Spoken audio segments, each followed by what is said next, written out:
Ako po si Miss Winnie at ito ang ating kwento. Noon bagong lipat lang ako sa baryo Bagong Sikat. Ipinadala ko ng DepEd para magturo ng high school. Sabi ng mga kamag-anak ko, ayos na rin daw yon kesa wala. Sayang naman daw kasi ang pinag-aralan ko, lalo top-notcher pa ako noon sa board exam. Ako nga po pala si Grace, 27 taong gulang at galing ako sa Maynila. Dati akong guro sa isang dekalidad na pribadong paaralan, aircon ng silid, kumpleto ang mga gamit at mayayaman ng mga estudyante. Akala ko noon doon na ako tatanda, pero sa isang iglap, nagbago ang lahat. Isang taon bago ko ma-assign sa baryo Bagong Sikat, nagkaroon ako ng malaking problema sa eskwelahang pinagtuturuan ko. Lahat nagsimula nang may nagreklamong isang magulang. Isa siyang kilalang politiko. Ibinagsak ko kasi ang marka ng kanyang anak. Hindi ko naman ginusto yun. Sa totoo lang ginawa ko na ang lahat para mapataas ang marka ng bata. Pero sa halip na umayos, lalong naging tamad. Sila ang may kasalanan pero akong naparusahan. Tinanggal ako at hindi lang basta tinanggal, Miss Winnie. Ipina-blacklist ako sa lahat halos ng pribadong eskwelahan sa lungsod. Ang dahilan daw ay unprofessional conduct. Wala akong laban dahil may kapangyarihan ng taong nakaaway ko. Hanggang sa natanggap ko na nga ang sulat para sa aking bagong trabaho. Pagdating ko doon, para akong nasa ibang mundo. Maalikabok, mainit, parang malayo sa kabihasnan. Nasa may pintuan ako noon ng opisina. Maaga akong pumasok upang obserbahan muna ang paaralan at mapag-aralan ko kung paano ako makikibagay. Hanggang sa dumating si Teacher Paula.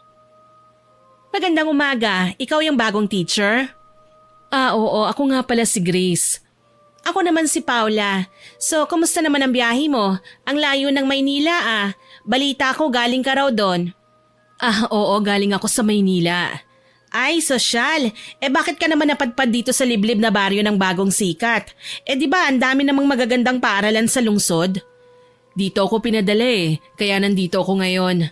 Sa bagay, ganun din naman yung sa akin No choice tayo, no? Sandali akong natigilan sa pakikipag-usap kay Teacher Paula nang makita kong padating na ang ilang mga estudyante. Halos karamihan sa kanila hindi naka-uniforme at nakasuot ng maruming tsinelas.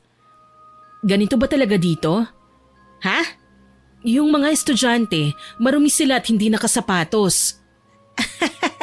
Ganyan talaga dito.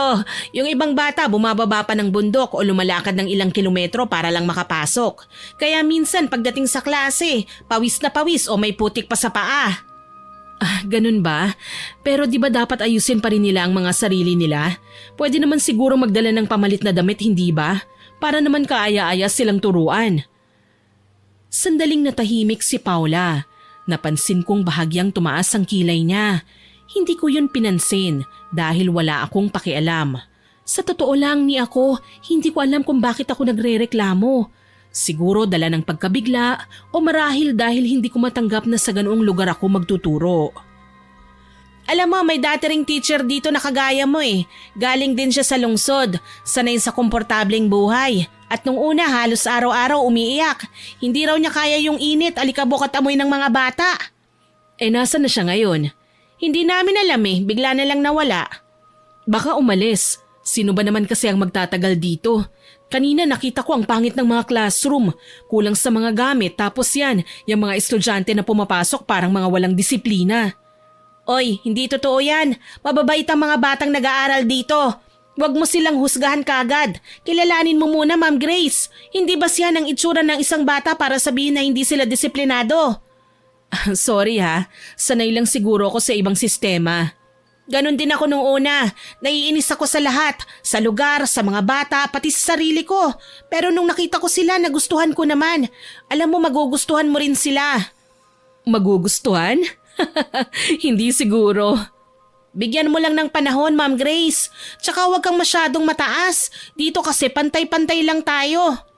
Sige, susubukan ko. Yun, ganyan dapat. Tsaka mamaya ipapakilala kita sa mga bata. Sigurado akong magugustuhan kanila. Sana nga. Pero kapag ako na ang teacher nila at pumasok sila ng marumi, siguradong magkakaroon kami ng problema. Ikaw talaga, makikita mo may iba rin ang tingin mo pag nakilala mo sila, lalo na si Luningning. Luningning? Sino naman yun? Isa sa mga magiging estudyante mo, babait na bata yun tsaka malambing. Hindi ko na sinagot si Paula. Bagkus ay pumasok na ako sa loob ng faculty room at tahimik na umupo sa isang sulok. Napatingin ako sa mesa na inihanda para sa akin. Naroon pa rin ang mga gamit ng dating teacher na gumamit doon. May mga lumang attendance sheet, ilang piraso ng chalk at isang basag na baso na ginawang lagayan ng ballpen. Hindi ko alam noon kung matatawa ba ako o maaawa sa kalagayan ng paaralang yun. Malayong malayo talaga ito sa pinanggalingan kong eskwelahan. Habang pinagmamasdan ko ang paligid, biglang tumabi sa akin si Paula. Napansin ko, kanina ka patingin ng tingin dyan sa mesa mo. Ay teka, naku hindi pa pala nalinis ano. Nasa na ba si Mang Berto? Binili na namin ito sa kanya kahapon eh. Pambihira talaga. Kung ano-ano na naman siguro ang inuna kaya nakalimutan na naman. Kung yung tinutukoy mo ay yung tagalinis, nakita ko kanina sa harap nagwawalis siya doon. Ako na lang ang magliligpit ng mga kalat. Kaya ko naman eh. Hayaan mo na, wag na nating abalahin si Mang Berto. Mabait ka rin naman pala ano? Ha? Bakit? Mukha ba akong masungit? Eh hindi naman. Ang totoo nga niyan mukha kang anghel eh. Ang ganda-ganda ng mukha mo, hindi ka mukhang masungit. Ngumiti na lang ako sa sinabing yun ni Paula. Siya nga pala, si Ma'am Leti ang dating may-ari ng mesang yan. Alam mo may chismis ako tungkol sa kanya. Chismis? Teka lang ha, hindi kasi ako mahilig makinig sa chismis eh. Mabuti pa wag mo nang ituloy ang sasabihin mo. Sandali lang, masamang pinag-uusapan ng isang tao na wala dito eh. Sungit naman ito, bahala ka nga. Pero ikaw din, kapag may narinig kang mga yabag at bulong dito, wag na wag kang magtatanong sa akin ha. Hindi na kita sasagutin. Anong sinasabi mo? Kitams, interesado ka rin pala eh. Kunwari ka lang. Ma'am Paula, nagtatanong lang ho ako kasi may binabanggit ka na hindi ko maintindihan. Curious ka din eh, ayaw mo lang aminin. Okay, fine. Wag mo nang sabihin. Hindi naman ako naniniwala sa mga ganyang kwento eh. Ah, talaga? O sige, ikaw ang bahala. Kung yan ang gusto mong paniwalaan, basta ang payo ko lang sa'yo. Kapag may narinig kang mga bulong dito at tinatawag ang pangalan mo, wag mo na lang pansinin. Kasi kami, sanay na sa mga ganon. Hindi ko maintindihan kung anong sinasabi mo eh. Mabuti pa tumahimik ka na lang, tinatakot mo ko eh. Hindi ko naman sinabing matakot ka eh. Tumayo si Paula at dahan-dahang naglakad palabas ng faculty room. Tahimik lang akong napatingin sa kanya habang siya ay papalayo. Habang nakatitig ako sa may pintuan, nasilip ko ang isang matandang lalaki na may hawak na walis tingting. Siya si Mang Berto. Nakatingin siya ng diretso sa akin, hindi siya kumikilos, hindi rin nagsasalita. May ilang segundo kaming nagkatinginan. Hindi ko alam kung guni-guni ko lang pero parang may ibig sabihin ng titig niya. Nang kumurap ako, bigla na lang siyang tumalikod at nagpatuloy sa pagwawalis na parabang walang nangyari. Tahimik akong napabuntong hininga. Naiwan akong mag-isa sa loob. Muli kong nilingon ang mesa ni Ma'am Leti. Ang ibabaw nito ay puno ng alikabok, may mga kalat pang attendance sheet at may baso pang basag na ginawang lagayan ng ballpen. Lumapit ako at sinimulang pulutin ang mga kalat. Habang inaayos ko ang mga papel, biglang may nahulog. Isang litrato. Pinulot ko yon at tinignan. Isang babaeng halos kaedad ko lang ang nasa larawan. Katabi niya ang isang estudyanteng babae. Nakasuot ito ng uniforme, nakapusod ng maayos ang buhok at may suot pang itim na bracelet sa braso nito. Ilang segundo kong pinagmasdan ang larawan bago ibinalik sa pagitan ng mga attendance sheet. Nagsimula na akong maglinis. Pinulot ko ang mga kalat at dinala sa basurahan sa gilid ng silid. Mabilis na lumipas ang oras. Buong maghapon ay parang mabigat ang pakiramdam ko. Sinubukan kong abalahin ang sarili ko sa pag-aayos ng mga gamit, paglalagay ng pangalan ko sa mesa at pag-aayos ng mga lumang papel sa kabinet. Kinausap na rin ako ng principal kung ano ang mga dapat kong gawin, kung aling grade level ang aking tuturuan at hahawakan. Samantala pagdating ng hapon, dinala ako ni Paula sa silid kung saan ako magtuturo. Wala na ang mga estudyante doon, kaya malaya akong napagmasdan ang buong kwarto. Luma na ang pinto, May kalawang ang mga bintana at may pugad pa ng mga langgam sa isang sulok. Pasensya ka na ha kung ngayon lang kita nadala dito. Di na kita tuloy na ipakilala sa klase mo. Naging busy din kasi ako sa sarili kong advisory class eh. Ayos lang, walang problema. Ganito talaga yung room? Kaya naman pala hindi nagtagal dito si Ma'am Letty eh. Ay naku, wag mong problemahin tong classroom, matibay pa to. At saka alam kong kayang-kaya mo tong pagandahin. Siguro. Siya nga pala, saan ka tumutuloy? Diyan lang sa malapit. May bakante sa amin. Baka gusto mong lumipat na lang doon para masaya tayo. Hindi na. Nakabayad na ako ng advance at deposit sa kwarto na inuupahan ko eh. Sayang naman kung hindi ko magagamit. Sa bagay, pero kung magbago ang isip mo, sabihin mo lang sa akin. Welcome na welcome ka sa amin. Salamat. May asawa ka na ba? Wala pa, dalaga pa ako. Ako meron na. Sinuwerte akong makatagpo ng forever dito. Alam mo, sigurado ikaw din. Baka dito ka na makatagpo ng lalaking para sa'yo. Hindi siguro. Mataas ang standard ko eh. Hindi ako pipili ng mga taga rito. Ibang pangarap kong lalaki. Ay, ganon? Bakit? Anong klaseng lalaki ba ang gusto mo? Siyempre, yung may pinag-aralan, yung may magandang trabaho, malinis manamit, marunong magsalita, yung hindi amoy araw o pawis, yung may direksyon sa buhay. Grabe ka naman. Ano naman akala mo sa mga taga rito? Walang pinag-aralan? Alam mo, meron din namang mga nakapagtapos dito. Tsaka mababait ang mga lalaki dito, mapagmahal sila at responsable. Hindi naman ganun ang ibig kong sabihin, Ma'am Paula. Ano lang kasi, hindi ko nakikita ang sarili kong magiging kagaya mo na kayang magtiis sa ganitong klaseng lugar. Hindi ko nga alam kung makakasurvive ako dito eh. Tapos magkaka-love life pa ako. Alam mo, kanina ko pa napapansin medyo masakit ka magsalita, no? Tsaka medyo matapobre ka. Sana bawasan mo ng konti yung tabil ng dila mo. Kasi sa lugar na tulad nito, maaaring may hindi makaunawa sa'yo o mapikon sa mga sinasabi mo. Maaaring mong ikapahamak yan. Alam mo naman siguro yung salitang karma. Alam ko, pero hindi naman ako matapobre. Nagsasabi lang ako ng totoo. Oo nga, pero hindi lahat ng totoo kailangang sabihin. May mga salitang kahit tama at totoo, nakakasakit pa rin pag mali ang tono. Pasensya na ha, hindi ko intensyon na gano'n ang maging dating sa'yo. Nagsasabi lang naman ako ng obserbasyon ko eh. Obserbasyon o pangmamata?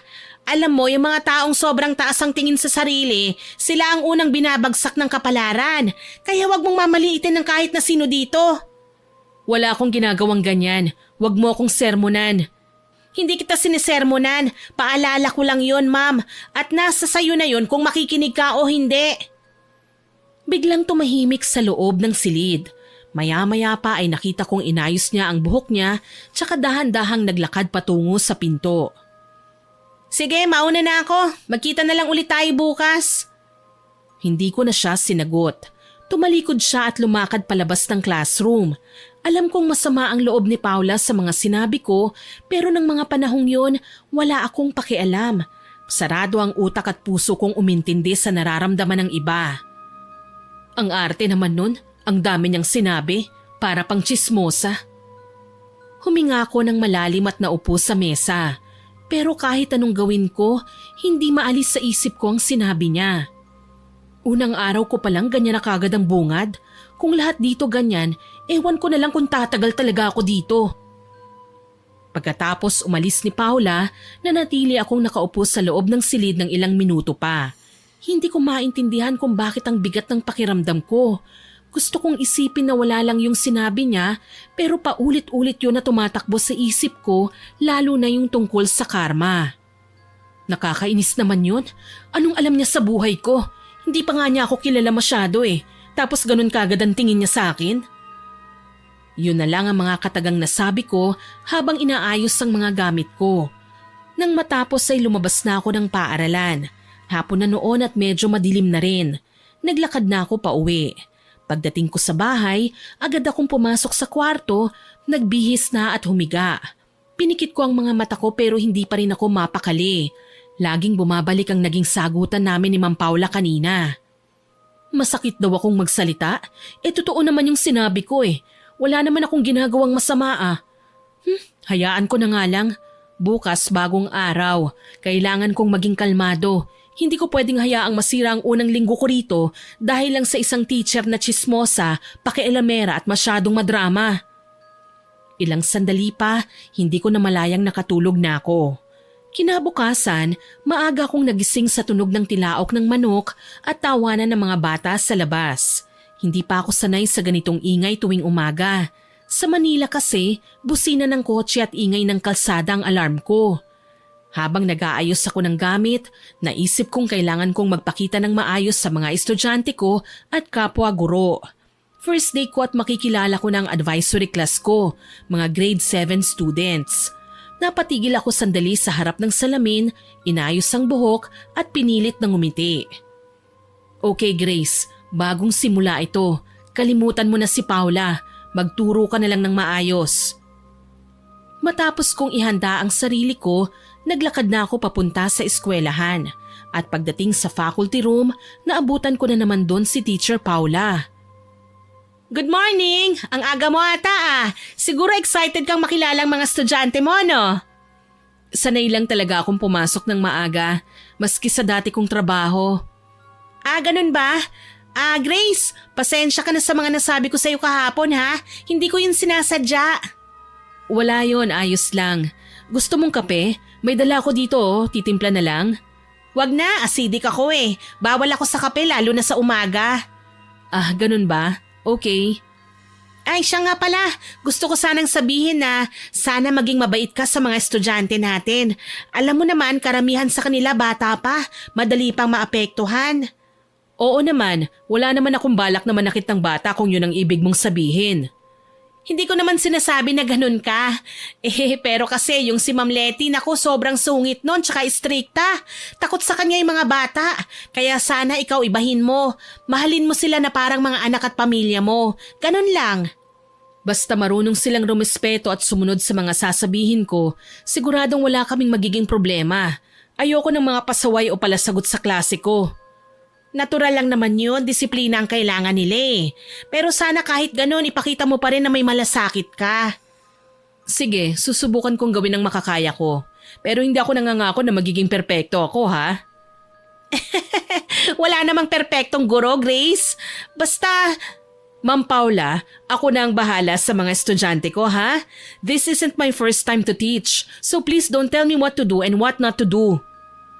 Natahimik si Paula nang masabi ko yun. Medyo mataas ang boses ko dahil naiinis na rin ako. Pakiramdam ko kasi porke nauna siya sa akin kung umasta ay parang napakahusay na. Parang siya lang ang tama at may karapatang magturo sa iba. Wala na siyang sinabi pagkatapos nun. Tinignan lang niya ako sandali bago tumayo. Halatang may gusto pa siyang sabihin pero pinili niyang manahimik. Lumabas na siya ng faculty room. Ayos, Grace. Simula pa lang may kaaway ka na kaagad. Ay, nako. First day ng klase ko ngayon, ayokong masira ang reputasyon ko sa unang araw pa lamang. Ay, kaya mo to, Grace. Kaya mo to. Nang nagsidatingan na ang ibang mga guro, hindi ko na muling nakitang pumasok si Paula sa faculty room. Ganon din kahapon. Tumuloy na ako sa aking classroom. Pagbukas ko ng pinto, agad akong sinalubong ng amoy, maasim na pawis. Nakita kong punong-puno ng bata ang silid. Nakaupo naman sila ng maayos at tahimik pero ewan ko ba, mabigat ang pakiramdam ko sa kanila. Binati nila ako, nakita ko sa kanilang mga mata ang kasabikan na makilala ko. Narinig kong may nagsabi na maganda ko, may nagsabi ng wow at kung ano-ano pang papuri. Isa-isa ko silang pinagmasdan, ngunit hindi ako ngumiti. Napansin din nila yon makalipas ang ilang sandali. Tumahimik sila at tila na ilang. Napansin ko ang isang bakanting upuan sa likod. Binaliwala ko yun. Kinuha ko lang ang class record at nagsimulang mag-roll call. Mia Agustin? Present, ma'am. Seryoso kong tinignan ng batang sumagot. Hindi siya nakangiti bagkus ay kita ko ang takot at pag-aalangan sa kanyang mga mata. Hindi ko naman gustong isipin nila na maldita ko o estrikto, kaya naman maski mabigat ang loob ko, sinubukan kong ngumiti. Nagpatuloy ako sa pagtawag ko ng pangalan, hanggang sa tinawag ko ang isang pangalan na pamilyar sa akin. Luningning Santos? Luningning Santos? Walang sumagot. Nag-angat ako ng tingin at nakita kong lahat ng bata ay nagkatinginan. Absent? Tumango ang isa. Maya-maya habang nagsasalita ako, biglang may pumasok. Isang batang babae. Payat siya. Medyo maputla ang balat, malaki ang eye bags at nangingitim. Gusot ang suot niyang uniforme. Magulo rin ang kanyang buhok na parang hindi nagsuklay ng ilang araw. Wala rin siyang suot na sapin sa paa. Good morning po, ma'am.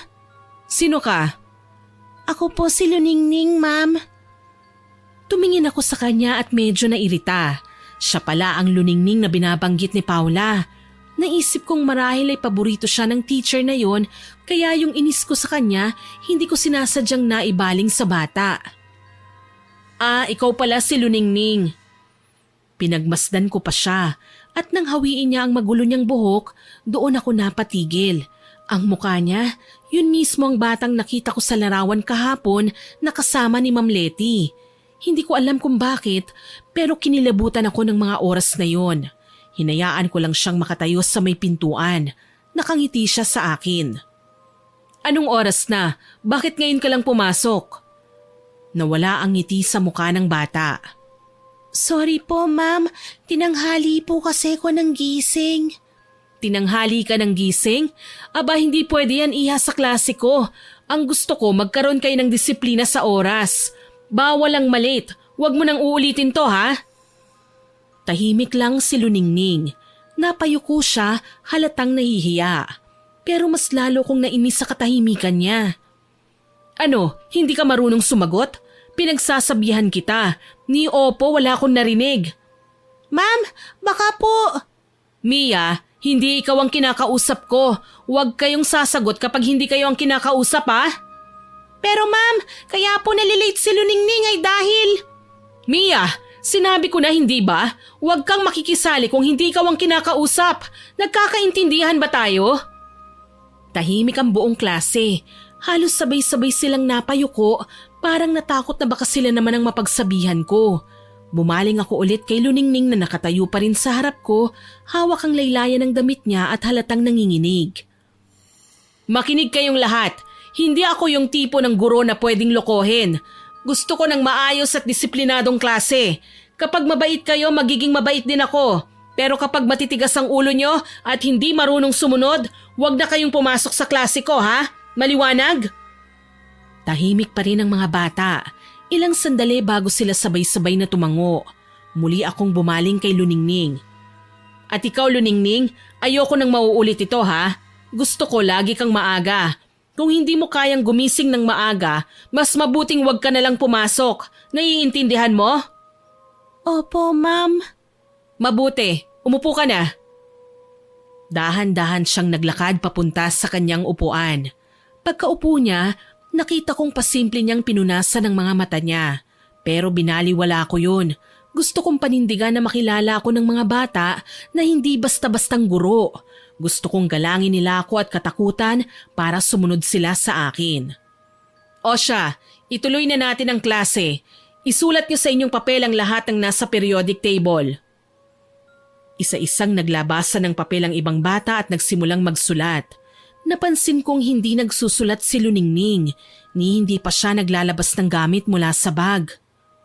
Ikaw, Luningning, bakit hindi ka pa nagsusulat? Wala po kasi akong papel, ma'am. Tsaka wala rin po akong ballpen. Ano? Bakit? Nag-aaral ka nang wala kang gamit? Naku, hindi pa pwede yan. Dapat bago kayo pumasok, handa kayo. Sorry po. Paano ka matututo kung ni papel at ballpen wala ka? Ano bang ginagawa ng nanay mo sa bahay nyo? Hindi ba tinitignan kung may gamit ka pa o wala na? Ganun ba siya katamad para hindi ka asikasuhin? Wala na po akong nanay, ma'am. Wala na? Anong ibig mong sabihin? Wala na po akong nanay. Namatay po siya nung 1 taon. Kaya sorry po kung wala po akong gamit. Hindi pa ako nakabili kasi pinambili ko po ng pagkain namin. Hindi ako nakasagot nang sabihin niya sa akin ang bagay na yun. Gusto kong maawa. Gusto kong humingi ng sorry sa sinabi ko pero mas nanaig ang taas ng pride ko. Hindi ako galit, Luningning, ah. Ang sa akin lang naman, importante pa rin na may gamit ka. Wala ka rin bang tatay? Meron po. Ayun naman pala siguro naman ay hindi ka pinababayaan ng tatay mo, hindi ba? Humingi ka sa kanya ng pambili mo. Alam mo kung tinotolerate ka ng ibang teacher sa ganyang gawain mo, pues sa akin hindi pwede yan. Hindi ako maawain. Disiplina ang kailangan mo, hindi awa. Ma'am, bibigyan ko na lang po siya ng papel. Hati na lang po kami rito. Tapos may extra rin po akong ballpen. Heto Luningning sa'yo na to. Mia, hindi ko pwedeng tanggapin yan. Baka pagalitan ka na naman ng nanay mo kapag nalaman niyang ibinigay mo na naman sa akin yung mga gamit mo. Kunin mo na to. Hindi naman malalaman ni nanay na sa'yo ko binigay ang mga gamit ko Sige na, para makapagsulat ka na rin. Pero kasi... Sige na, kunin mo na yan. Pero sa susunod gusto ko may sarili ka ng gamit. Ayoko ng estudyanteng pumapasok ng walang dalang gamit. Naiintindihan mo? Opo, ma'am. Pasensya na po talaga. Sandali lang. Huwag na pala muna kayo magsulat. Nagbago ang isip ko. Tumingin muna kayo dito sa blackboard. Kinuha ko ang chalk at nagsimulang magsulat sa pisara ng ilang letra. Ngunit habang nagsusulat ako, hindi ko maiwasang mapansin na parang may malamig na simoy na hangin na dumaan sa likod ko. Saglit akong napalingon. Wala naman akong nakita na dumaan pero parang may humaplos sa batok ko. Pinilit kong baliwalain yon at itinuloy ang pagsusulat. Pero maya-maya, hindi naging maganda ang pakiramdam ko. Napalingon ako sa aking mga estudyante. Naramdaman kong parang may mga matang nakamasid sa akin mula sa upuan kung saan nakaupo si Luningning. Hindi ko nalang pinansin yun. Nagpatuloy ako sa aking klase. Samantala, lumipas ang ilang araw pero wala pa ring nagbago sa klase ko. Late pa ring pumapasok si Luningning at palagi na siyang may dahilan. Minsan, sinasabi niyang nag-aalaga siya ng kapatid niya bago pumasok o di naman kaya ay nangangalakal muna siya at marami pang iba. Pero sa totoo lang, kahit anong sabihin niya, hindi ko magawang paniwalaan. Para sa akin, panay palusot lang yun. Lalo tuloy akong nainis. Hindi ko alam kung bakit pero mainit talaga ang dugo ko sa batang yun Minsan nga kahit wala naman siyang ginagawa, makita ko lang siya ay sira na ang araw ko. Hindi siya kaaya-aya sa paningin ko Galit ako sa kanya at sa kanilang lahat. Galit din ako sa sarili ko. Madalas kong isipin na ang malas ko naman. Parang parusa sa akin ang sitwasyong yun. Kung hindi lang sana ako nasangkot sa gulo sa dati kong paaralan, hindi sana ako mapapadpad sa liblib na baryong yun.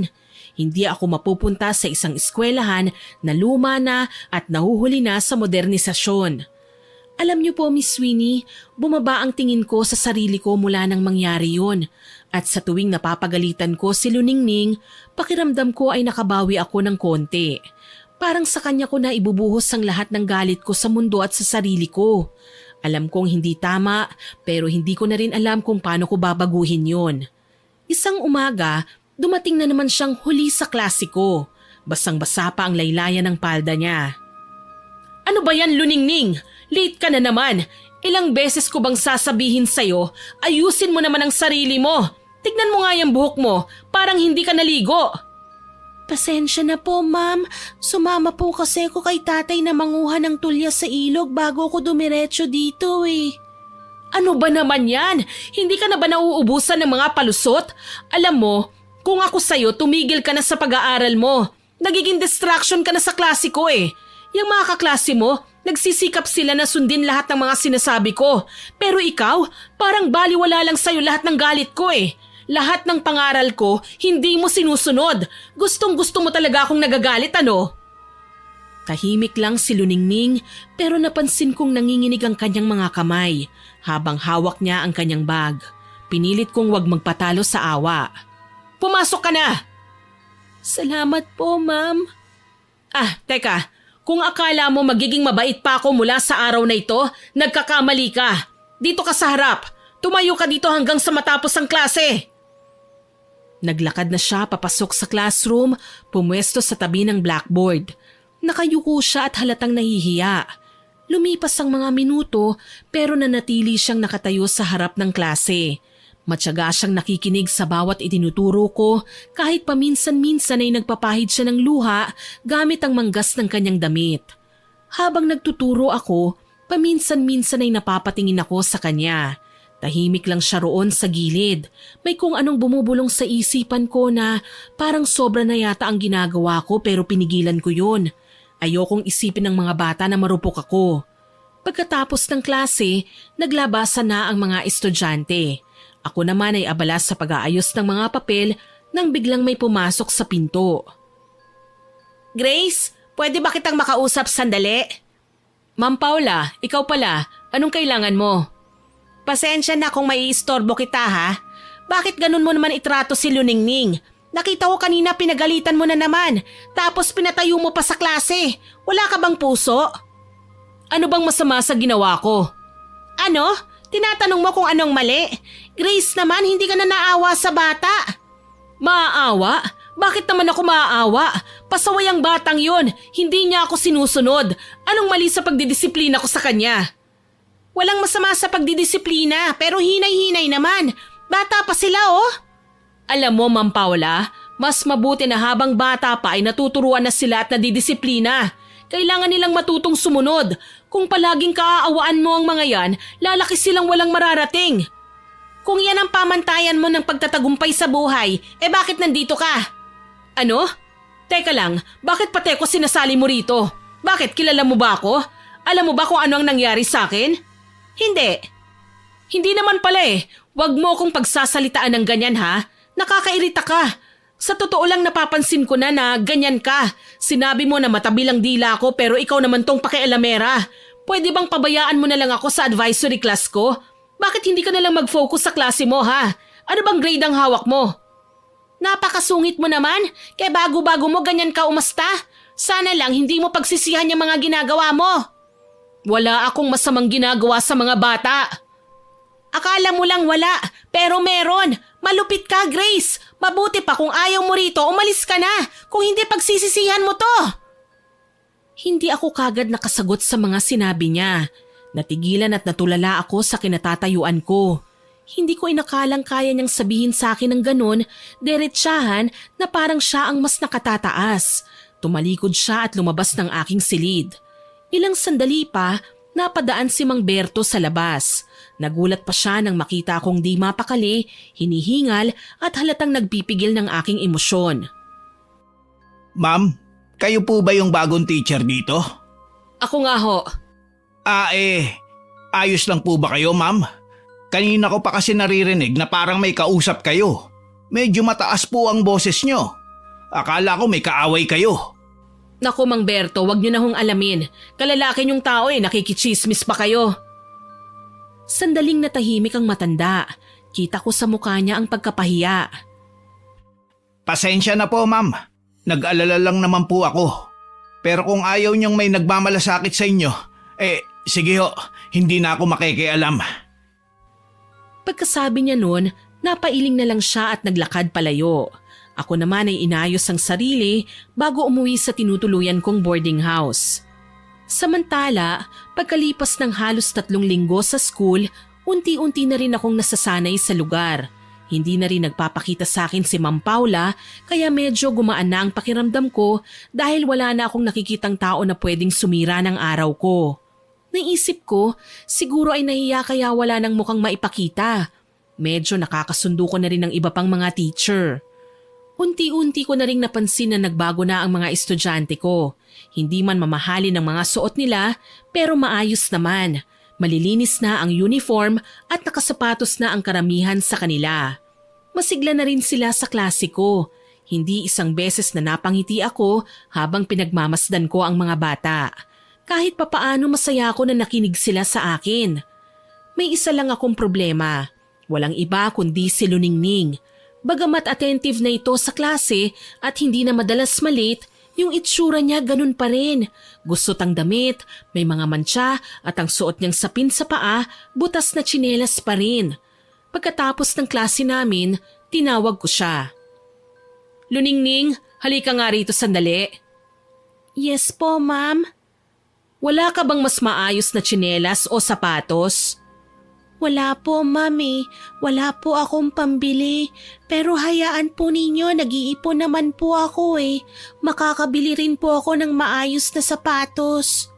Yung tatay mo, Bakit hindi ka humingi sa kanya ng pera para may maipambili ka? Saglit siyang natahimik. Tumingin siya sa sahig at pinaglaruan ang laylayan ng kanyang palda. Tapos ay naging sunod-sunod ang kanyang pag-iling. Nung nawala po si nanay, nagbago na po si tatay. Lagi po siyang umiinom ng alak.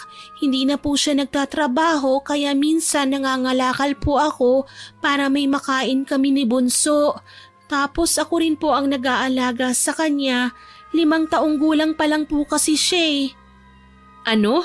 Sino ang nag-aalaga sa kanya kapag nandito ka sa school? Iniiwan ko po siya sa kapitbahay namin, kay Aling Sean. Pero minsan po may ginagawa pa siya sa umaga, kaya hindi ko kagad maiwan si Bunso.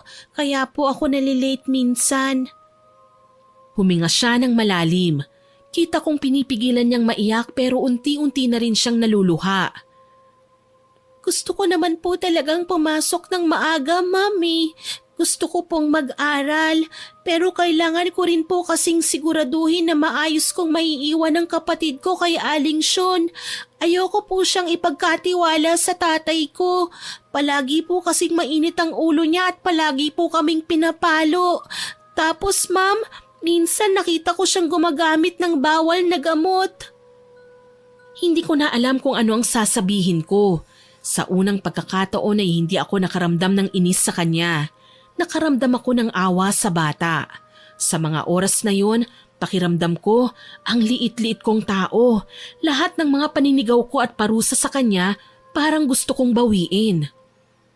Luningning? Po?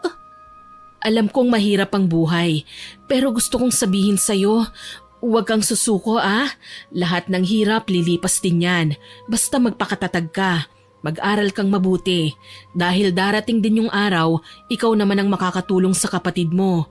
Kaya mo yan ha? Naiintindihan mo? Opo, ma'am. Salamat po. Ngumiti siya at tuluyan na siyang napaiyak dahil sa mga sinabi ko. Oh, wag ka nang umiyak. Hindi maganda ang palaging umiiyak. Papangit ka niyan, sige ka. Sorry po, naiyak lang po kasi ko eh. Ang bait niyo po pala, ma'am. Akala ko po galit kayo talaga sa akin eh. Dahan-dahan siyang lumapit. Tila yayakapin ako pero agad akong umiwas. Oh, wag mo na akong yakapin. Madudumihan pa yung uniform ko. Opo, ma'am. Tumalikod ako kagad kunwari may inaayos sa mesa pero ang totoo, ayoko lang na makita niya na umiiyak na rin ako. Samantala, pag uwi ko ng boarding house, agad akong naghalungkat ng gamit. Binuksan ko ang malaking kahon kung saan naroon ang ilan kong mga gamit. Kinuha ko ron ang isang pares ng sapatos na kulay itim. Medyo luma na pero maayos pa naman. Minsan ko lang naman nasuot yun. Plano kong ibigay yon kay Luningning. Na-excite akong bigla. Inisip ko kung gaano siya matutuwa kapag nakita niya ang sapatos. Kumuha pa ako ng ilang damit ko, mga t-shirt na hindi ko na nasusuot, pati na jacket. Lahat ng yon inilagay ko sa bag. Medyo may kalakihan lang yon pero alam kong uubra na yon. Masaya akong natulog ng gabing yon. Para bang first time kong nasabik sa muling pagsikat ng araw. Kinabukasan, pagdating ko sa klase, agad kong hinanap si Luningning. Pero pagtingin ko sa upuan niya, wala siya. Late na naman. Pero hindi ako nagalit. Inisip ko na baka hindi pa niya maiwan ng kapatid niya. Pero nung napansin kong may 5 pang bakanting upuan sa klase, doon na ako muling nainis. Anong nangyari? Bakit ang daming absent? Tahimik lang sila. Walang sumasagot. Hindi niyo ba alam? Yun bang 6 na yun ay sa iisang baryo lang nakatira? May isang nagtaas ng kamay at sinabing magkakabaryo nga ang 6. Si Mia at Luningning ang magkapit-bahay. Bakit sila absent? Ano yun? Sama-sama silang nagbulakbol? Balik na naman tayo sa simula? Akala ko pa naman okay na tayo. Hindi pa pala. Nagpatuloy ako sa pagsesermon. Ilang sandali pa ay nagsimula na rin akong magturo. Bilang parusa sa kanila, nagbigay ako ng mahabang quiz. Ngunit nang malapit ng matapos, biglang pumasok sa loob ng classroom ko si Mia. Hingal na hingal, magulo ang buhok, madungis ang damit at may bahid na parang pulang dugo sa laylayan ng palda niya. Agad akong kinabahan nang makita siya. Mia, bakit ganyan ang itsura mo? Anong nangyari sa'yo? Nasaktan ka ba? Ma'am, si Luningning po. Si Luningning? Bakit? Anong nangyari sa kanya? Si Luningning po. Patay na po siya, ma'am. Ano? Anong patay? Bakit? Nung papasok po ako kanina, dumaan po ako sa bahay nila eh. Gusto ko po sanang sunduin siya para sabay na po kaming pumasok. Narinig ko po na nag-aaway sila ng tatay niya.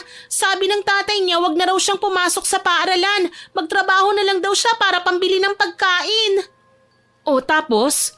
Pero ayaw po ni Luningning. Sabi niya kailangan daw niyang pumasok kasi ayaw niyang magalit kayo sa kanya. Narinig ko po siyang umiiyak, nagmamakaawa tapos bigla pong nagkaroon ng malakas na sigawan sa loob ng bahay nila. Diyos ko. Tapos ma'am, narinig na lang po namin na sumisigaw si Luningning humihingi ng tulong. Pero wala po kaming magawa ma'am, nakasara po kasi yung bahay nila eh. Nung lumabas po ang tatay niya may hawak siyang itak.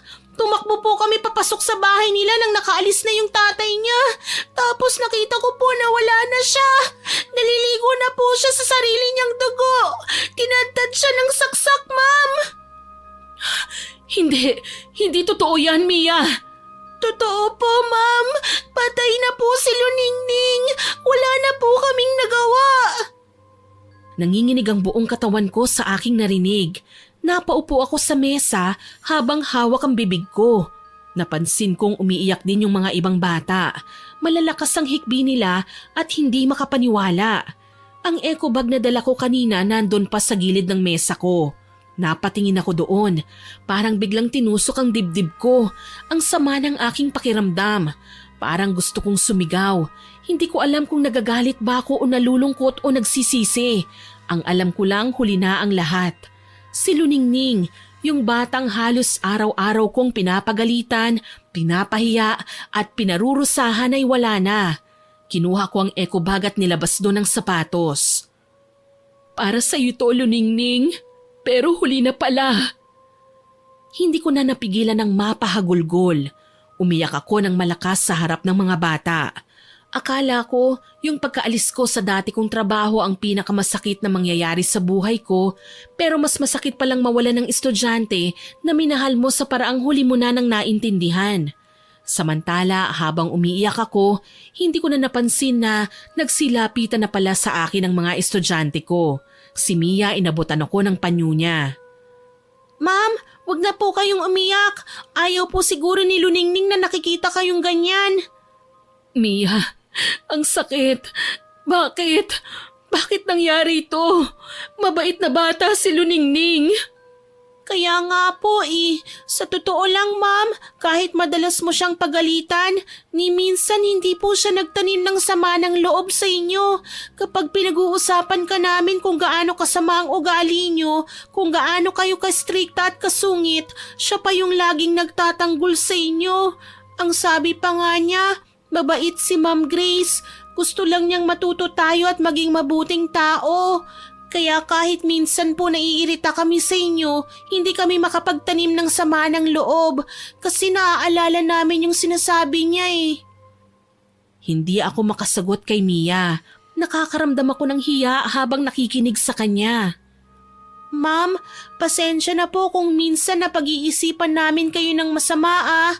Ngayon po na nakita namin kung gaano kayo nasaktan sa pagkawala ni Luningning, alam ko po na totoo pala yung sinasabi niya na mahal niyo nga po talaga kami.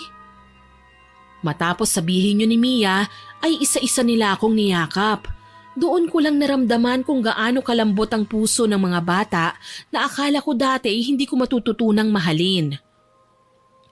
Pasensya na mga bata, kung minsan napapasobra ako. Hindi ko alam kung paano ko ipapakita na mahal ko kayo, kaya siguro ganito ako. Pero simula ngayon babaguhin ko na ito. Wala po kayong dapat ipag-sorry, ma'am. Alam naming mabait po kayo. Ngumiti ako kahit basang-basa pa ng luha ang pisngi ko. Matapos kong marinig ang mga katagang yun, hindi ko na nagawang magklase pa ng araw na yun. Maaga kong pinauwi ang mga estudyante ko. Nang wala na silang lahat, naiwan ako sa loob ng classroom na mag-isa. Napatitig ako sa isang bakanting upuan kung saan umuupo si Luningning. Maya-maya pa, napansin kong may gumagalaw na anino sa may pinto. Paglingon ko, nandun si Mang Berto. Nakatayo lang siya at tahimik na nakatingin sa akin. May lungkot din ang mga mata niya. Parang may gusto siyang sabihin pero pinipigilan niya. Bakit po, Mang Berto? May kailangan po ba kayo sa akin? Wala po, ma'am. Sige po, aalis na po ako. Pagkatapos nun, dahan-dahan siyang tumalikod at naglakad palayo. Nang bumalik ang tingin ko sa loob, bigla akong napatigil. Nakita ko si Luningning na nasa kanyang upuan. Blanko ang kanyang ekspresyon. Biglang nanindig ang balahibo ko. Hindi ako makakilos. Luningning? Hindi siya sumagot. Tumayo siya at mabagal na naglakad palapit sa akin. At nang makalapit siya, bigla niyang hinawakan ang braso ko. Kinurot niya yon ng madiin. Gusto kong sumigaw at humingi ng tulong pero hindi ko magawa. Walang boses na lumalabas sa bibig ko. Nakatingin lang ako sa kanya pero ilang sandali pa, hindi ko na rin kinayang presensya niya. Nawalan ako ng malay. Nagising na lang ako na nasa loob na ako ng faculty room. Pagmulat ng mga mata ko, nakita ko na naroon halos lahat ng teaching force ng school. Nag-uusap-usap sila tungkol sa nangyari kay Luningning. Paulit-ulit nilang sinasabi kung gaano siya kabuting bata. Natigilan lang sila nang mapansin na nila akong gising. May isa sa kanila na nag-aya at sinabing pumunta sa lamay. Sinasama nila ako pero tumanggi ako. Ayokong makita si Luningning na nasa loob ng kabaong. Nagpaalam na ako sa aking mga kasamahan. Habang palabas ako ng eskwelahan, hinanap ko si Ma'am Paula pero hindi ko siya nakita. Lumipas ang ilang araw at nailibing na si Luningning. Hindi ako sumama, hindi rin ako nagpakita kahit isang beses sa lamay. Wala akong lakas ng loob eh. Pakiramdam ko, wala akong karapatang humarap sa kanya dahil sa pagmamalupit ko. Nung gabi, matapos mailibing ang bata, muli siyang nagpakita sa akin. Nagpapahinga ako sa kwarto at pinipilit na makatulog. Pero hindi ko magawa dahil sa kaiisip. Maya-maya lang bigla akong may narinig na umiiyak. Tapos ay may tumatawag sa pangalan ko. Ma'am Grace! Luningning, please wag mo naman akong takutin. Nagmamakaawa ako sa'yo. Huwag kang magpaparamdam sa akin.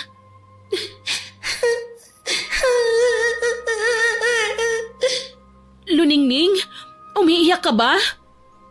Walang sumagot. Tanging mahihinang hikbilang ang narinig ko. Unti-unti akong kinilabutan. Luningning, nasan ka? Please kung nandyan ka man patawad na. Hindi ko sinasadya ang lahat ng mga ginawa ko. Nang masabi ko yon, biglang tumahimik ang paligid. Akala ko ayos ng lahat pero ilang saglit lang, biglang sumakit ang ulo ko at batok. Naramdaman ko ang bahagyang panlalamig pero pawis na pawis naman ang aking noo. Biglang may narinig akong kaluskos mula sa ilalim ng mesa. Tumingin ako roon, nanlaki ang mga mata ko nang makita ko siyang nakaluhod doon, nakayuko, nanginginig at umiiyak. Pero nang dahan-dahan siyang tumingala at tumingin sa akin, napatili ako. Maputla ang mukha niya, duguan ang labi at mulat na mulat ang mga mata. In Jesus' name, lumayas ka! Please! Napapikit ako dahil sa sobrang takot. May mga naririnig pa akong mga hikbi, tapos ay tunog ng mga yapak. Hanggang sa maramdaman kong nasa harapan ko na siya at bumubulong sa tenga ko. Umalis ka na, ma'am! Umalis ka na! Pagkasabi nun, biglang lumabo ang paningin ko. Parang umikot ang buong paligid. Tinangka kong sumigaw pero walang lumabas sa bibig ko. Hanggang sa tuluyan na akong nawala ng malay. Pagmulat ng mga mata ko, umaga na. Nakahiga ako sa sahig. Wala na rin si Luningning. Mainit ang pakiramdam ko na para bang nilalagnat. Nanginginig ako habang sinusubukang tumayo. Habang inaabot ko ang braso ko para sumandal sa mesa, napansin ko ang mga kakaibang marka sa balat ko. Parang mga paltos ng pagkapaso. Hindi ko alam kung saan ko nakuha yon. Hindi masakit pero ramdam kong parang may gumagalaw sa ilalim ng balat ko. Ngunit sa kabila ng nararamdaman ko, pinilit kong pumasok. Ayokong lumiban sa klase dahil gusto ko pa ring turuan ang aking mga estudyante. Samantala pagdating ko sa school, hindi ko napigilang kausapin si Mang Berto. Nakita ko siyang nagwawalis sa harapan ng aking classroom. Magandang umaga, Mang Berto. Magandang umaga naman. Teka, ano po nangyari sa inyo? Nangunot ang noo ko sa sinabi niya. Parang gulat na gulat siya habang nakatingin sa aking muka. Bakit po kayo ganyan makatingin sa akin? Ma'am, yung mukha nyo. Ano pong nangyari dyan? Nabigla ako. Agad kong hinaplos ang pisngi ko. Masakit. Tumakbo ko papunta sa classroom, nakasunod sa akin si Mang Berto. Nang nasa loob na ako, tumingin ako sa may salamin. May mga itim na marka at sugat sa aking muka. Meron ding mga butlig at paltos. Diyos ko, ano ito? Ma'am, okay lang ba kayo? Okay? Mukha ba akong okay, Mang Berto? Tignan niyo nga ito. Bakit ako nagkaroon ng ganito? Ano to, ha? Huwag po kayong magalit sa akin, ma'am. Pasensya na po, pero pwede niyo hubang sabihin sa akin kung ano ito? Ano bang nangyayari sa akin? Saglit na tumahimik ang matanda. Kita sa mukha niya ang takot at alinlangan, parang may gustong sabihin pero natatakot. Sa huli, bumuntong hininga siya at nagsalita. Ma'am, may ganyan na pong nangyari dati. Hindi ikaw ang unang teacher na nagkaganyan. Noong nandito pa si Ma'am Letty, ganyan din po ang sinapit niya. Letty? Yung teacher na umalis dito noon? Sabi ni Ma'am Paula hindi siya nagtagal dito dahil hindi sanay sa probinsya. Tagalungsod din daw siya tulad ko, pero bago pa makaalis namatay daw. Nakakausap po ninyo si Ma'am Paula? Oo naman, si Ma'am Paula ang unang lumapit sa akin nung unang araw ko rito. Baka naman nagkakamali lang po kayo. Hindi ako nagkakamali. Sigurado po ako. Si Ma'am Paula yung matangkad na babae, mahaba ang buhok, medyo matinis magsalita, tapos bilugan ng mga mata at may nunal sa ibaba ng kanyang labi. Siya ho yun. Siya nga yun, ma'am.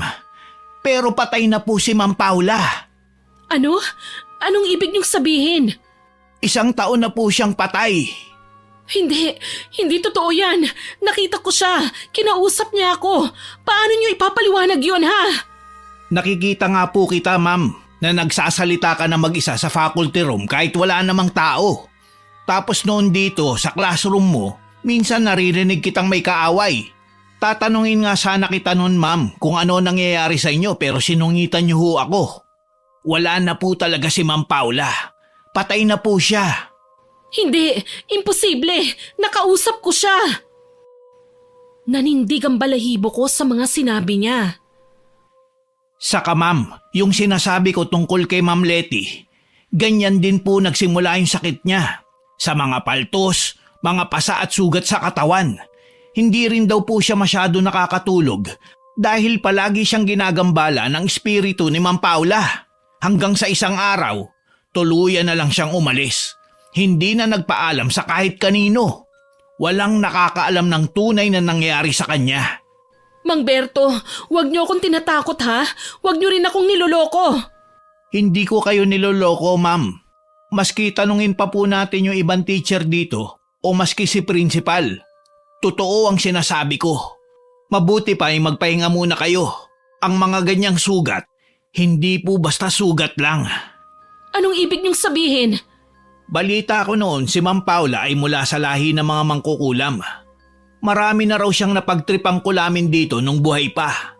Kaya nung nagsimulang magkasakit si Ma'am Letty, ang sabi ng mga tao, si Ma'am Paula raw ang may gawa. Sandali lang, paano nangyari yun? Si Ma'am Letty yung pinalitan ko, hindi ba? Ibig sabihin patay na si Paula bago pa yung sinasabi niya na kinulam yung teacher? Paano nangyari yun? May kakayahan pa bang mangulam ang patay na? Ma'am, hindi ko rin po alam. Pero minsan kasi, hindi natin alam kung paano gumalaw ang mga kampon ng demonyo. So sinasabi nyo, kaya ako nagkakaganito ay dahil… Dahil baka ikaw na ang susunod. Kaya mag-iingat po kayo. Dahil baka hindi lang sugat yan. Mabuti pa magpatingin na kayo sa albularyo bago pa mahuli ang lahat. Mang Berto, kung totoo man yung sinasabi nyo, bakit ako? Bakit ako pa? Batid ko, ma'am, kung paano nyo parusahan at payain si Luningning sa klase nyo. Anong ibig niyong sabihin? Ano namang kinalaman ng bata dito? Si Luningning po kasi, anak po siya ni Ma'am Paula. Anong anak? Hindi, imposible yan. Hindi totoo yan. Totoo po yun, ma'am. Baka nagalit sa inyo kaya binigyan din kayo ng sumpa ng kulam, tulad ng kay Ma'am Letty. Pinagmalupitan din po kasi niya noon si Luningning. Mang Berto, anong gagawin ko ngayon? Hindi ko naman alam ang lahat ng ito eh. May kilala po akong albularyo. Magaling po siya, ma'am. Nakakagamot ng mga ganitong uri ng sakit. Pero, tanong ko lang po, naniniwala pa po ba kayo sa ganun? Hindi ako naniniwala sa mga kulam-kulam na yan dati. Pero ngayon, Diyos ko Mang Berto, ano pa bang hindi ko paniniwalaan ngayon? Ang dami ko ng kababalaghan na nararanasan sa lugar na ito. Tapos si Luningning, nagpapakita siya sa akin. Nagpapakita sa'yo ang bata? Opo, 2 beses na. Dito sa classroom tapos doon sa boarding house. Kung ganun ay bukas na bukas sa mga mata mo. Lapitin ka ng mga masasamang elemento. Ma'am, bago po mahuli ang lahat, sasamahan ko na kayo kay Mang Dodong. Yung albularyo, delikado po kung lumalapay ang mga sugat mo. Natitiyak ko na may kinalaman nga si Luningning o si Ma'am Paula dyan sa nangyayari sa inyo. Sige po, samahan niyo po ako. Nakikiusap ako sa inyo, Mang Berto. Ayokong mamatay ng ganito. Tumango si Mang Berto. Ngunit ilang segundo lang, biglang humangin ng malakas. Halos sabay-sabay na kumalabog ang pinto ng mga classroom. Nagkatinginan kami ni Mang Berto, parehong nanlalaki ang mga mata namin. Diyos ko! Ma'am, mukhang hindi siya sumasang-ayon sa plano natin.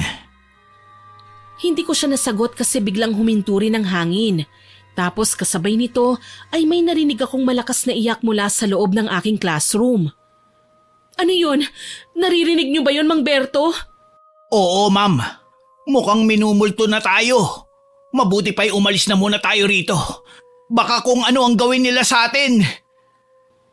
Pumayag ako.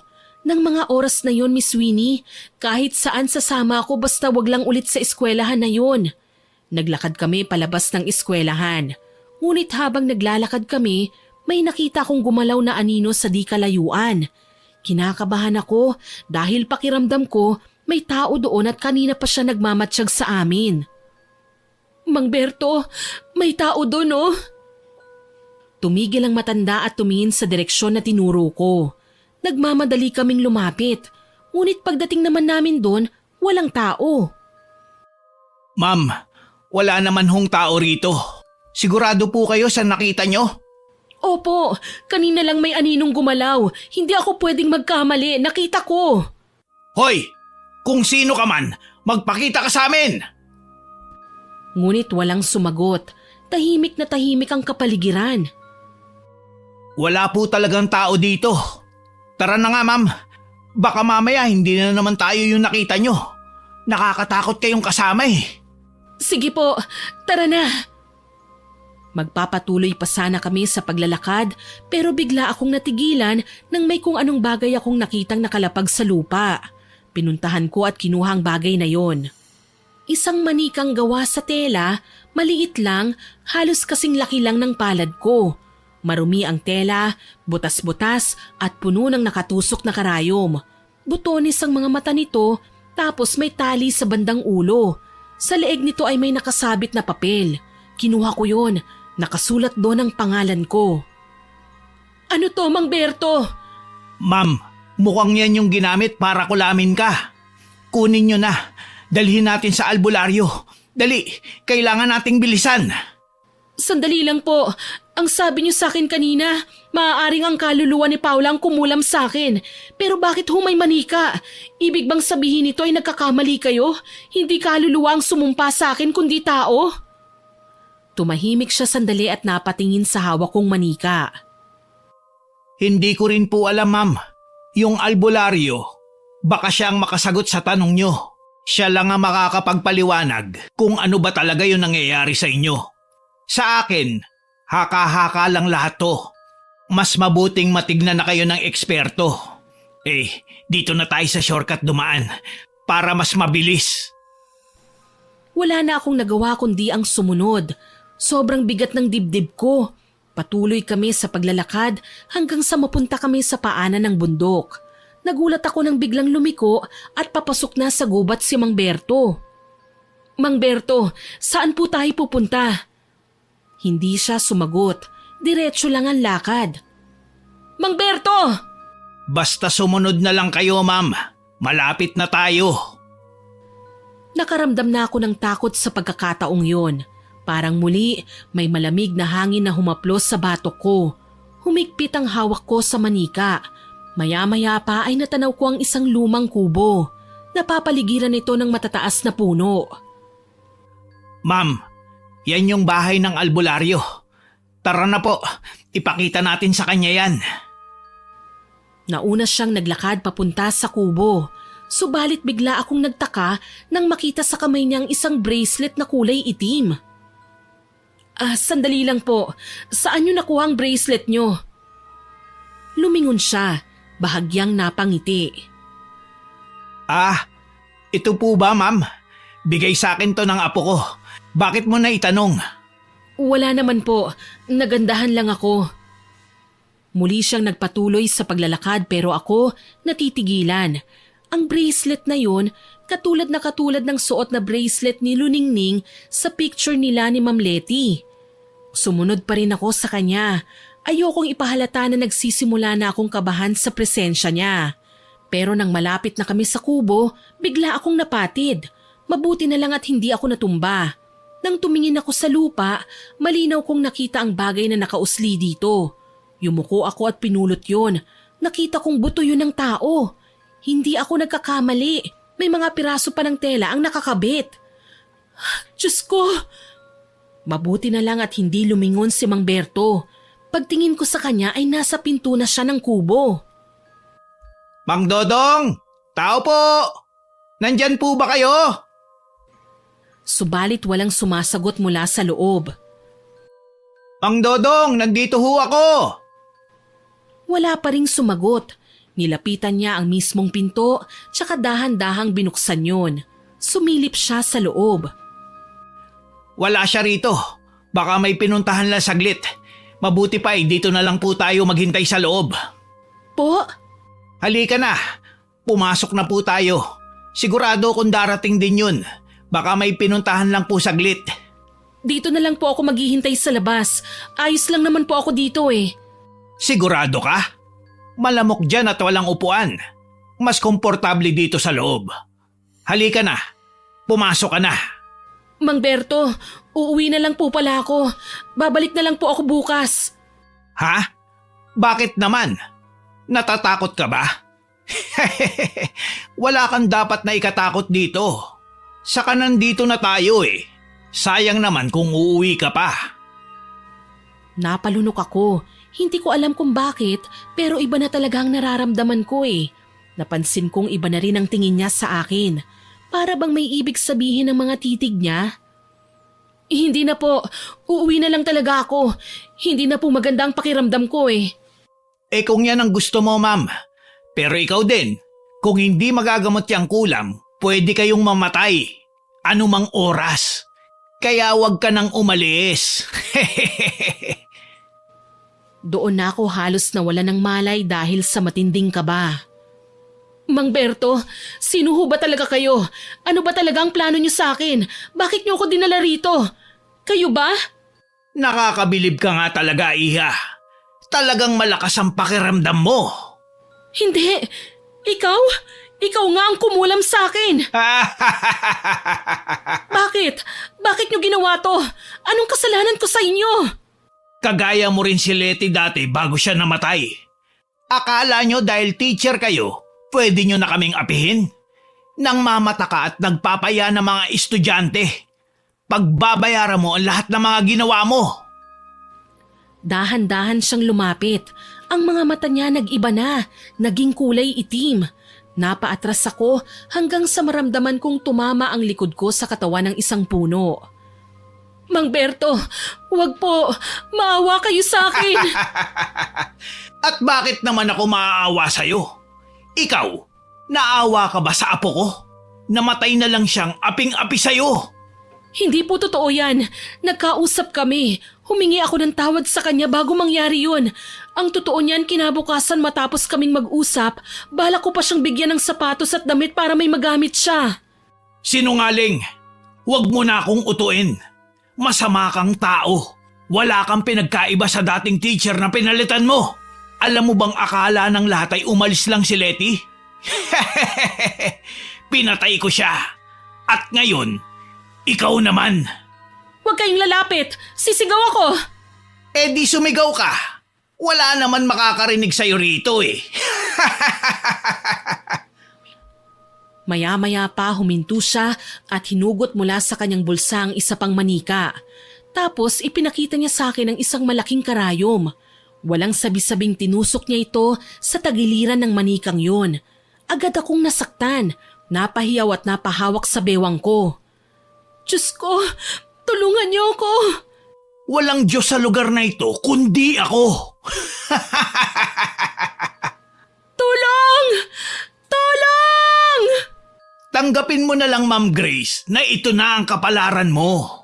Hindi ka nagagaling at mas lalong hindi ka na makakatakas. Walang tutulong sa'yo. Naramdaman kong sumakit bigla ang dibdib ko, parang may tumutusok sa loob. Napahawak ako sa damit ko habang unti-unting napapaluhod sa lupa. Ganito rin ang nangyari kay Letty noon. At sa totoo lang, mas matagal kong pinahirapan ang babaeng yun. Sa'yo, mas mabilis natin tong gagawin. Itinaas niya ang kamay niya, sabay bulong ng mga salitang hindi ko maintindihan. Nagsimula na akong umiyak sa sakit. Nabitiwan ko sa lupa ang manikang pinulot ko kanina. Hindi ko alam kung bakit ganun, kung bakit dalawa ang manikang ginagamit pang kulam sa akin. Tama na! Tama na! Ngunit mas lalo siyang tumawa. Tumindig ang mga balahibo ko nang maramdaman kong lumalamig ang hangin sa paligid. Nagbukas-sara ng mag-isa ang pinto ng kubo. May narinig akong bumulong sa tenga ko, boses ng isang babae. Biglang napaluhod si Mang Berto, parang may humawak sa kanya na hindi nakikita. Ano ba? Bitiwan mo ko! Bago pa siya ulit makapagsalita, ay lumipad ang manika mula sa kamay niya. Sabay sumiklab ang apoy. Napasigaw siya, tinakpan ang mukha niya. Ako naman kahit nangihina, tinangka kong gumapang palayo sa kanya. Narinig ko pa rin ang sigaw ni Mang Berto. Tama na! Ano ba? Tigilan mo na ito. Ikaw lang naman ang pinagtatanggol ko ah! Nang marinig ko ang sigaw na yon ni Mang Berto, napalingon ako. Doon ko nakita na parang may liwanag sa paanan niya. Unti-unting lumitaw mula doon ang anyo ng isang babae, si Luningning. Tama na po! Ayoko na! Huwag niyo tong gawin kay Ma'am Grace! Nang marinig ko yon, napahinto si Mang Berto. Nakatitig lang ito sa apo niya, nanginginig at parang hindi makapaniwala sa kanyang nakikita. Pabayaan mo ko! Bakit ba kasi bumalik ka pa? Pinagpapahinga na ako, Lolo. Pero hindi ako matatahimik dahil sa galit niyo. Hindi niyo kailangang ipagiganti ang nangyari sa akin. Wala pong kasalanan si Ma'am Grace. Ginawa ko lang to para sa'yo. Para makabawi ka sa mga pang-aapi nito sa'yo. Hindi po, Lolo. Hindi niya ako inapi. Tama na po. Tama na. Dahan-dahang nilapit ni Luningning ang mga kamay niya, pero imbis na tanggapin yun ng matanda, naging mas lalong tumigas ang mukha nito. Mas naging nakakatakot. Hindi na to pwedeng ihinto, Luningning. Ako ang sisingilin ng mga dyablo kapag tinigil ko to. Kailangan kong ialay ang kaluluwa niya para mabuhay ako. Para lalo akong lumakas. Hindi po ako papayag, Lolo. Mali po ito. Bakit kailangan niyong parusahan ng isang taong wala namang kasalanan sa akin? Si tatay, bakit hindi siyang parusahan niyo? Siya po ang nagkasala sa akin. Siya ang pumatay sa akin. Kailangan ko ng totoong hustisya. Hindi po yung ganito. Nang sabihin niyo ni Luningning, napalingon ako. Nakita kong naglaho ang liwanag kasabay nun at unti-unting pagkawala ng kaluluwa. Bumalik sa dati nitong anyo ang matanda. Napahinga ako ng malalim. Akala ko tapos na. Akala ko ligtas na ako. Pero ilang segundo lang ang lumipas, biglang umungol ng malakas si Mang Berto. May maiitim na aninong pumalibot sa kanya. Tapos ay dahan-dahang nagbago ang itsura niya ulit. Mas naging nakakatakot. Tumubo ang dalawang matulis na sungay sa noo niya. Muling nangitim ang kanyang mga mata at ang kuko ay humaba. Diyos ko! Diyos ko! Akala mo ba'y tapos na? Hindi matatapos ang sumpa, Grace! Dahan-dahan siyang tumayo at tinapat ang kamay niya sa akin. Pumitik lang siya sa hangin. Grabing sakit ang nararamdaman ko sa pagkakataong yun. Parang may tumusok sa loob ng aking tiyan. Aray! Tama na! Masarap sa tenga ang mga daing at sigaw mo. Gusto ko pa tong patagalin. Itinaas niya ang kamay niya at muli yung pinitik sa hangin. Napayuko ako at biglang nagsuka ng dugo. Mainit, mapait yun. Sinubukan kong gumapang palayo pero nakasunod siya. Tinatawanan lamang niya ako. Huwag ka nang tumakas. Mapapagod ka lang, iha. Tumigil ako sa paggalaw. Hindi ko na halos maramdaman ang katawan ko. Nanlalamig na ako at unti-unting nagdidilim na ang aking paningin. Pero sa gitna ng aking paghihirap, may narinig akong nagsalita. Boses yun ni Ma'am Paula. Pinilit kong lumingon at nakita ko nga siya. May kasama siyang isang lalaki na may suot na agimat sa kanyang dibdib. Ma'am Paula! Huwag kang matakot, Grace! Ililigtas ka namin! Humakbang palapit ang kasama niyang lalaki. May hawak siyang latigo sa kanyang kamay. Simeon, huwag mong sabihin kakalabanin mo ko. Kailangan kong gawin to. Tatapusin ko na ang kasamaan mo. Matagal ko na itong hinihintay. Akala mo ba kaya mo akong talunin? Ngumiti lang si Simeon. Itinaas niya ang latigo at sa isang hampas, sumigaw na kagad si Mang Berto at umaray kahit hindi naman tumama sa kanya mismo ang sandatang hawak ng lalaki. Tigilan mo na to. Ayoko rin pumatay sa araw na to, Mang Berto. Kaya alisin mo na ang sumpang ibinigay mo kay Ma'am Grace. Ngayon na. Huwag mo akong utusan. Isa ka lang mahina at nagsisimula pa lang na albularyo. Hindi mo ko kaya. Sumugod si Mang Berto kay Simeon pero sinalubong lang siya ng isang hampas ng latigo. Ang bawat tama nito sa kanyang katawan, sumisigaw ang lalaking mangkukulam. Nakita kong tinatamaan ito sa muka, sa dibdib at sa kanyang mga braso. Nagkakalatay ang tama nito sa kanyang balat. Napansin ko rin na parang umuusok. Sumuko ka na, Ma'am Berto. Alam mong hindi mo ko kayang talunin. Aba, mayabang ka rin pala, iho. Hindi ako nagyayabang. Tunay to. Mula pa noon, alam naming mahinang mangkukulam ka lang. Ang kaya mo lang ay yung mga mahihina na alam mong walang laban. Ni hindi mo nga makulam ang taong tunay na pumatay sa iyong apo. Anong sabi mo? Huling babala na to. Kung hindi ka titigil, wala na akong magagawa kundi ang tapusin ka. Subukan mo, albularyong hamak! Biglang sumigaw si Mang Berto at mula sa kanyang kamay ay lumitaw ang itim na usok. Napasigaw ako sa takot nang ang usok ay biglang naghugis tao. Tumakbo ang mga yon palapit sa albularyo. Pero mabilis na iwinasiwas ni Simeon ang buntot pagi. Natatalo ang mga anino, natuwa ako kahit papaano. Napatunayan na nga ng lalaki na talagang mas malakas siya kesa sa mangkukulam na yon. Hanggang sa isang malakas na hampas ang narinig ko. Tumilapon si Mang Berto at bumagsak sa lupa. Nanginginig ang katawan niya. Sinamantala naman yon ni Simeon. Umusal siya ng isang dasal. Sigaw ng sigaw si Mang Berto na tila nasasaktan. Tinatakpan pa niya ang kanyang mga tenga. Hindi! Hindi mo ako mapapatay! Hindi mo ako kaya! Inilabas ni Simeon ang isang maliit na bote na may lamang likido at ibinuhos yon sa katawan ni Mang Berto. Hindi! Ah! Umuusok ang balat ni Mang Berto, parang natutunaw sa asido. Nagpatuloy yon hanggang sa tuluyan ng pumikit ang matandang lalaki. Sa wakas, naramdaman ko rin ang ginhawa.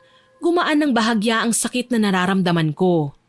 Lumapit si Ma'am Paula sa akin at inalalayan akong makaupo. Ayos ka lang ba? Hindi masyado. Hindi ako makapaniwala sa mga nakita ko, Paula. Naguguluhan pa rin ako hanggang ngayon. Para akong nananaginip. Hindi ka nananaginip. Totoo ang lahat ng ito. Buhay ka? Totoo bang tao ka o... Oo naman, buhay ako. Bakit ba? Ang sabi kasi sa akin ni Mang Berto, matagal ka na raw patay at nanay ka pa raw ni Luningning. Baka raw ikaw ang kumulam sa akin. Natawa si Ma'am Paula sa sinabi ko, pero saglit lang ay bigla itong napailing. Hindi ko anak si Luningning ano. Gumawa lang ng kwentong matandang yon para makuhang loob mo. Marunong siyang magmanipula ng isip, lalo na kapag mahina ang espiritual na lakas at katawan mo. Buhay ako. Buhay na buhay ano. Kahit hawakan mo pa oh. Bakit mo naman naisip na patay na ako? Kasi simula nung nagkasagutan tayo, hindi na tayo nagkita eh. Akala ko talaga multo ka na eh. Hindi lang talaga ako nagpapakita sa'yo. Tapos nitong huling linggo nakalive ako kasi may inaasikaso kami ni Simeon. Iniimbestigahan namin ang kaso ni Ma'am Letty eh. Nalaman kasi naming maski ang pamilya niya hinahanap siya. Kaya alam na namin na hindi nakabalik ng lungsod si Ma'am Letty. Matagal na kami naghihinala sa matanda na yan. Pero bakit hindi mo man lang sinabi sa akin na masama pala siya? Hindi ko naman masasabi ng diretsa sa'yo kasi baka hindi ka maniwala. Ilang beses kitang binalaan noon at sinabing maging mabait ka sa mga bata lalo na kay Luningning pero hindi ka nakinig. Nagalit ka pa nga. Binabalaan kita noon na baka pati ikaw ay kulamin ng matandang yan. At hindi nga ako nagkamali. Pati ikaw ay gusto niyang isunod kay Ma'am Letty. Sana nakinig ako sa'yo. Ang dami mong mga sinasabi noon na babala. Pero imbis na makinig ako, ikaw pa itong hinusgahan ko at sinabihan ng mga masasakit na salita at inisip kong tsismosa ka lang. Kalimutan mo na yon. Tapos na ang problema natin. Mabuti pa doon ka na muna tumuloy sa bahay. Hindi kita sisingilin ng upa. Mas mabuti na doon ka na muna para magamot ka ng asawa ko at mabigyan ka ng proteksyon na kailangan mo. Tahimik akong napaiyak at niyakap ko ng mahigpit si Ma'am Paula. Salamat, Ma'am. Salamat talaga. Wala yon. Ang mahalaga buhay ka. Siya nga pala, paano niyo nalaman na nandito kami? Kanina pa kami nakaantabay sa inyo ni Mang Berto. Kami yung nakita mong nagmamatsyag sa likod ng puno. Talaga? Naku, mabuti na lang. Salamat sa pagmamalasakit niyong mag-asawa ha. Pareho silang ngumiti at inalalayan akong makatayo. Sabay-sabay kaming lumabas ng gubat na yon. Dinala nila muna ako sa bahay nila at doon nagpalipas ng gabi. Ginamot ni Simeon ang mga sugat ko. Tapos ay pinainom niya ako ng mga halamang gamot. Mapapait ang mga gamot pero tiniis ko para gumaling ako kagad. Napakadilim ng aura mo, Ma'am Grace. Itim na itim. Anong ibig sabihin nun? Ang itim na aura, palatandaan niya na may matindi kang problema, galit na kinikimkim, sama ng loob o mas malalim pa. Natahimik ako. Alam ko kung anong tinutukoy ni Simeon pero hindi ko alam na malaki pala ang magiging epekto nun sa buhay ko. Ang mga kabiguan ko sa dati kong trabaho ang pinagmula ng lahat ng sama ng loob. Totoo ang sinabi mo, may mga bagay na nangyari sa akin na hindi ko matanggap. Yun ba ang dahilan? Oo, dahil dun, madali kang napapasukan ng masamang enerhiya o ng sumpa. Kaya madali kang nagawan ng masama ni Mang Berto. May magagawa ka ba para mabago o maalis ang itim na aura na nakikita mo? Meron. Pero mas madaling matatanggal yan kung tutulungan mo ang sarili mo. Kailangan magamot lahat ng sakit dyan sa loob mo. Kailangan mong pakawalan lahat ng sama ng loob at galit. Lahat ng mga negatibong kailangan mong iwaksi. Ito rin bang dahilan kung bakit ako nakakakita ng mga multo? Oo. Alam kong nakita mo ang lahat ng mga nangyari kanina. Alam mo bang akala ko albularyo ka rin pero hindi naman pala? Sadyang bukas na bukas lang ang iyong third eye. Kaya nakikita mo ang lahat. Si Mang Berto, nakita mo yung anyo niya, di ba? Teka, anong nakita mo? Bakit? May iba pa bang itsura si Mang Berto? Normal naman ah. Hindi, Ma'am Paula. Mukha siyang demonyo kanina. May 2 sungay siya at mahahaba ang mga kuko niya. Talaga? Kung ganun kampun talaga ng demonyong matandang yon. Grabe! Grace, kailangan nating isara ang mga matang yan.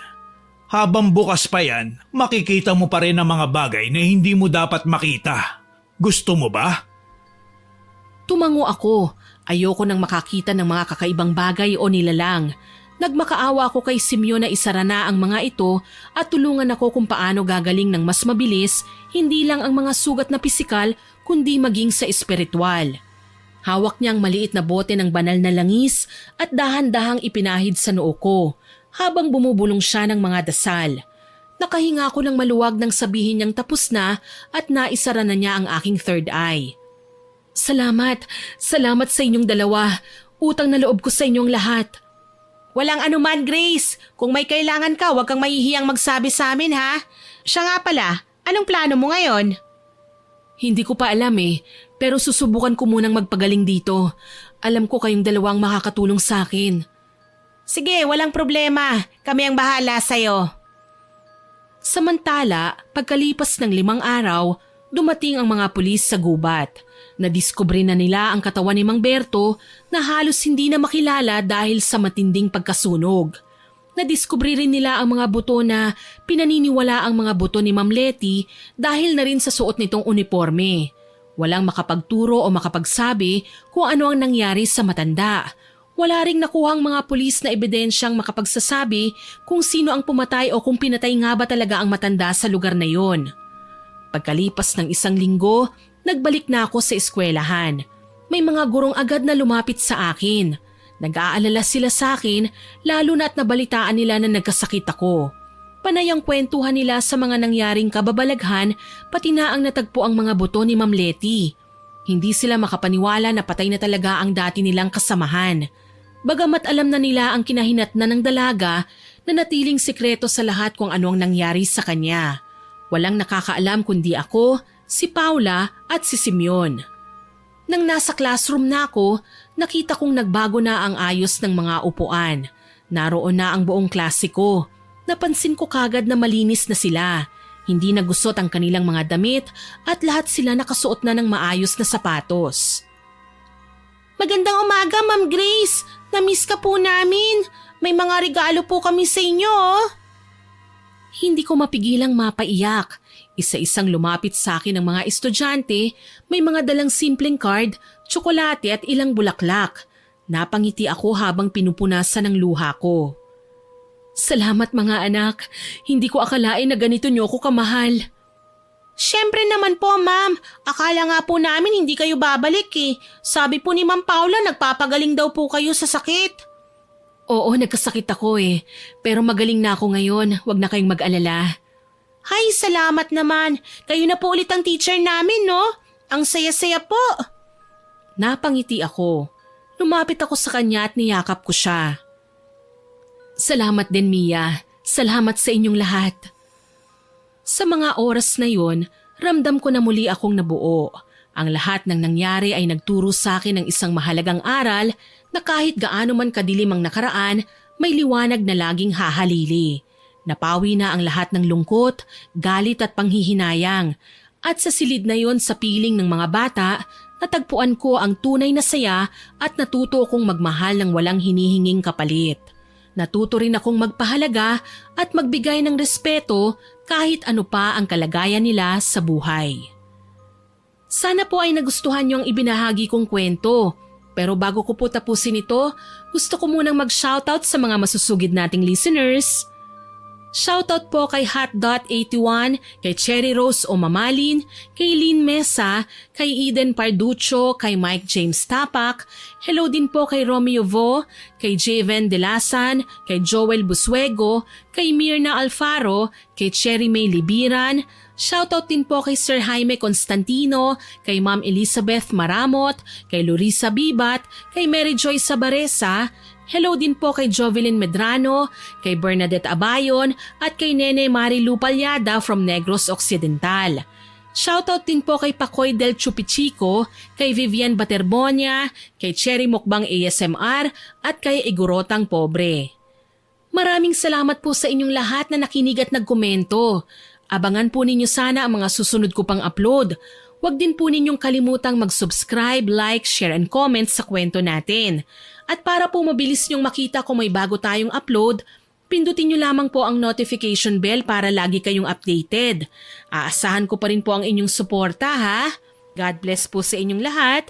Muli ako po si Miss Winnie na nagpapasalamat sa inyong pakikinig.